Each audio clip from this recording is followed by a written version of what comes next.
ہمارے فقہا کی جو تعریف ہے، جس کو آپ نے اس سیریز میں دہرایا بھی تھا، طریقۃ المسلوکہ فی الدین، تو وہ یہ کہتے ہیں کہ یہ زیادہ جامع تعریف نہیں ہے، کیونکہ جو آپ بیان کرنا چاہتے ہیں کہ رسالت پاک صلی اللہ علیہ وسلم نے دین کی حیثیت سے جس چیز کو جاری فرمایا ہو، تو فقہا جو تعریف کر رہے ہیں وہ بھی تو کہہ رہے ہیں کہ وہ طریقہ جو جاری ہو گیا ہو دین کے حوالے سے، تو ان دونوں میں جوہری فرق کیا باقی رہ جاتا ہے؟ نہیں، یہ تعریف یعنی الطریقہ والمسلوکہ میں کی جائے تو بہت اچھی بات ہے، اس میں کیا معنی ہے، لیکن وہ کہہ کس چیز کو رہے ہیں؟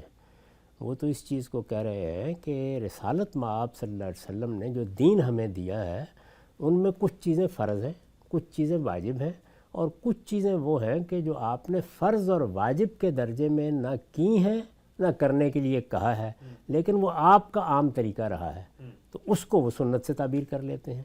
اس کا فرق ہم نے واضح کیا تھا اور یہ بتایا تھا کہ یہی اصل میں وہ خلط مبس ہے جس کو دور کرنا چاہیے۔ یعنی ایک ہی وقت میں آپ دین کے ماخذ کی حیثیت سے سنت کو بیان کرتے ہیں۔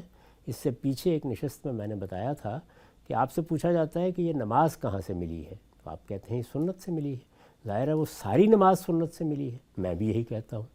تو یہ سنت اور پھر یہ کہ نماز میں فلاں چیز سنت ہے، ان دونوں میں کیا تعلق ہے آپس میں؟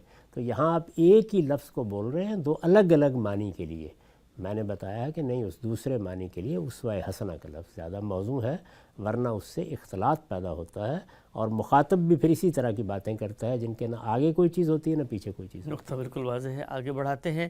اچھا ہم صاحب، یہ آپ کی کتاب میزان کے دو مختلف مقامات کو لے کر اس میں تضاد دکھا کر سوال پوچھا گیا ہے، میں سوال آپ کی خدمت میں رکھتا ہوں۔ یہ کہتے ہیں کہ آپ کبھی قرآن کو سنت پر مقدم مانتے ہیں، گویا عام صاحب یہ کہتے ہیں ان کے مطابق کہ قرآن مجید سے پہلے ہے سنت، پیچھے چلی آ رہی ہے، اور کبھی سنت کو قرآن سے مقدم قرار دیتے ہیں، یعنی کبھی قرآن کو مقدم مانتے ہیں اور کبھی سنت کو مقدم مانتے ہیں۔ یہ دعویٰ یہ کس بنیاد پہ کر رہے ہیں؟ یہ کہتے ہیں کہ ایک جگہ آپ لکھتے ہیں کہ ہر شخص پابند ہے کہ اس قرآن پر کسی چیز کو مقدم نہ ٹھہرائے، اور پھر آپ اسی کتاب میں آگے جا کے لکھتے ہیں کہ سنت قرآن سے کے بعد نہیں بلکہ قرآن سے مقدم ہے۔ تو یہ کہتے ہیں کہ ایک جگہ آپ کہتے ہیں کہ ہر چیز سے مقدم قرآن کو ہونا چاہیے، اور دوسری جگہ پہ کہتے ہیں کہ سنت قرآن سے مقدم۔ اس میں بھی تھوڑی سی تربیت اپنی پانی چاہیے کہ لفظوں کو کیسے سمجھا جاتا ہے، ان کا استعمال کس طریقے سے ہوتا ہے۔ مقدم کا لفظ درجے کے لیے بولا جاتا ہے، یعنی میرا ایک استاد ہے، یہ ہو سکتا ہے کہ وہ عمر میں مجھ سے چھوٹا ہو، میں اس سے کوئی چیز پڑھ رہا ہوں، لیکن وہ اپنے درجے اور مرتبے میں مجھ پر مقدم ہے۔ ایک پہلو یہ ہے۔ دوسرا پہلو یہ ہے کہ زمان میں متقدم ہونا۔ تو یہ لفظ دو الگ الگ موقعوں پر استعمال ہوا ہے اور دونوں میں الگ الگ مواقع کو بیان کر رہا ہے۔ جی قرآن درجے میں مقدم ہے، قرآن کے بارے میں یہ بات طے ہے کہ وہ اللہ کا فیصلہ ہے، اللہ کا نازل کردہ حکم ہے، اس پر کوئی چیز برتر نہیں ہو سکتی۔ یعنی جہاں وہ کوئی فیصلہ کر دے گا، اس کے فیصلے کو اس کے بعد کوئی دوسری چیز نہ چیلنج کر سکتی ہے، نہ اس میں ترمیم کر سکتی ہے، نہ اس میں اضافہ کر سکتی ہے۔ اس کی بات آخری بات ہے، وہ اتھارٹی ہے۔ یہ ہے مقدم ہونا اس کا ہر چیز پر، یعنی وہ روایت پر بھی مقدم ہے، وہ سنت پر بھی مقدم ہے، وہ ہماری فقہ پر بھی مقدم ہے، وہ پچھلی کتابوں پر بھی مقدم ہے۔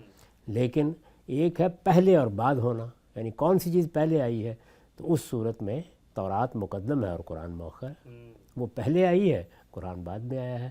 تو جب دوسری جگہ میں نے بیان کیا تو یہ بتایا کہ سنت پہلے جاری کی گئی، رسالت مآب کو پیغمبر بنا دیا گیا اور سنت جاری ہو گئی، اس کے بعد قرآن تو 23 سال تک نازل ہوتا رہا، اس کا نزول شروع ہو گیا، لیکن اس کی تکمیل کہیں 22-23 سال میں ہوئی ہے جا کر۔ تو اس طرح سنت عمل کے لحاظ سے، وجود کے لحاظ سے مقدم ہے اور قرآن مرتبے کے لحاظ سے مقدم ہے۔ نقطہ بالکل واضح ہو گیا، کیسے بالعموم جب چیزوں کو گہرائی میں اندر اتر کے نہیں سمجھا جاتا تو اس سے ایک تضاد بادی نظر میں محسوس ہوتا ہے، لیکن حقیقت اس کے برخلاف ہے۔ اچھا، اسی نوعیت کی ایک اور چیز ہم صاحب، ایک صاحب نے لکھی کہ قربانی کے بارے میں آپ اپنی کتاب میزان میں ایک جگہ لکھتے ہیں کہ قربانی کا ایک قانون ہے، دوسری جگہ پہ آپ لکھتے ہیں قربانی ایک سنت ہے، اور یہ کہتے ہیں تیسری جگہ پہ آپ لکھتے ہیں کہ قربانی نفل ہے۔ تو یہ تین مختلف جو نوعیتیں ایک ہی چیز کی آپ بیان کر رہے ہیں، یہ کیا چیز ہے؟ قانون کا مطلب یہ ہے کہ اللہ تعالیٰ نے قربانی کے بارے میں کچھ قاعدے ضابطے بنا دیے ہیں، قانون اس کو کہتے ہیں۔ یعنی ایک بات جب اجمال میں کہی جاتی ہے، اصول میں کہی جاتی ہے، تو وہ کوئی اخلاق کی بات ہو سکتی ہے، وہ کوئی نصیحت کی بات ہو سکتی ہے، حکمت کی بات ہو سکتی ہے۔ آپ اس کو قاعدے ضابطے بنا کر ایک باقاعدہ صورت دے دیتے ہیں، تو اب ہم کہتے ہیں یہ قانون بن گیا۔ ٹھیک، میں نے سمجھانے کے لیے اس کی مثال دی تھی کہ بدکاری اللہ تعالیٰ کے ہاں ممنوع ہے، ایک بڑا گناہ کا کام ہے۔ قرآن مجید نے بھی اس کو اسی حیثیت سے بیان کیا، بلکہ 3 بڑے گناہوں میں اس کو شمار کیا ہے۔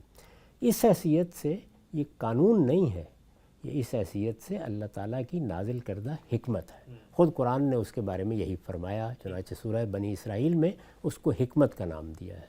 اسی بدکاری کے بارے میں اللہ تعالیٰ سورہ نور میں ایک قانون بیان کرتے ہیں، یعنی یہ ضابطہ بیان کرتے ہیں کہ اگر اس کی تہمت لگا دی جائے تو اس شخص کے ساتھ کیا کرنا ہے، اور اگر کوئی اس کا ارتکاب کرے تو اس کے ساتھ کیا کرنا ہے، مرد ہو تو کیا کرنا ہے، عورت ہو تو کیا کرنا ہے۔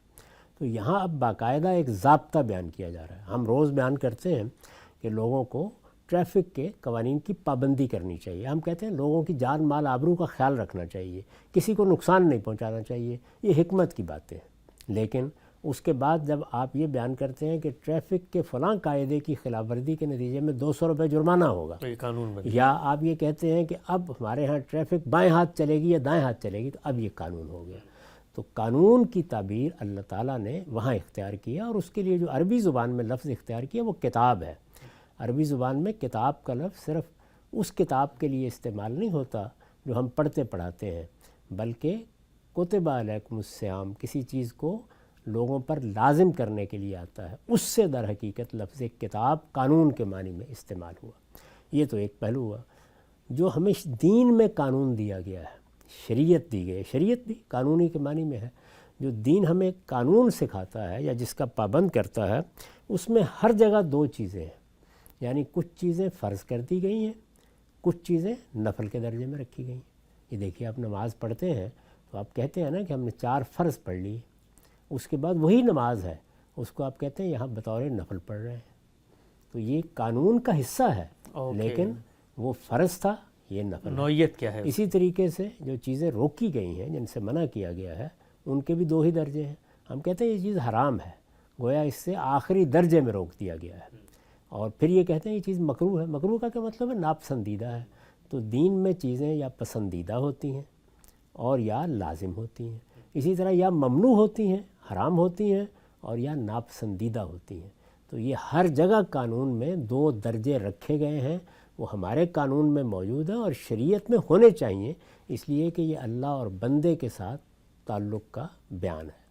اس کے بعد رہ جاتی ہے سنت، تو میں نے عرض کر دیا کہ اس کا تعلق تو اس سے ہے کہ وہ چیز قانون ہے، ضابطہ ہے، آیا کہاں سے؟ آیا کہاں سے؟ وہ اگر قرآن سے آیا ہے تو وہ قرآن کا دیا ہوا قانون ہوگا، اور اگر وہ رسالت مآب نے پہلے جاری کر دیا ہے تو پھر وہ آپ کا دیا ہوا قانون ہوگا۔ آپ کے دیے ہوئے قانون کے لیے عنوان ہے سنت، اور اللہ تعالیٰ نے اگر کسی قانون کو سب سے پہلے بیان کیا، یعنی ابتداً بیان کیا، تو اس کے لیے ہم کہتے ہیں یہ قرآن کا حکم ہے۔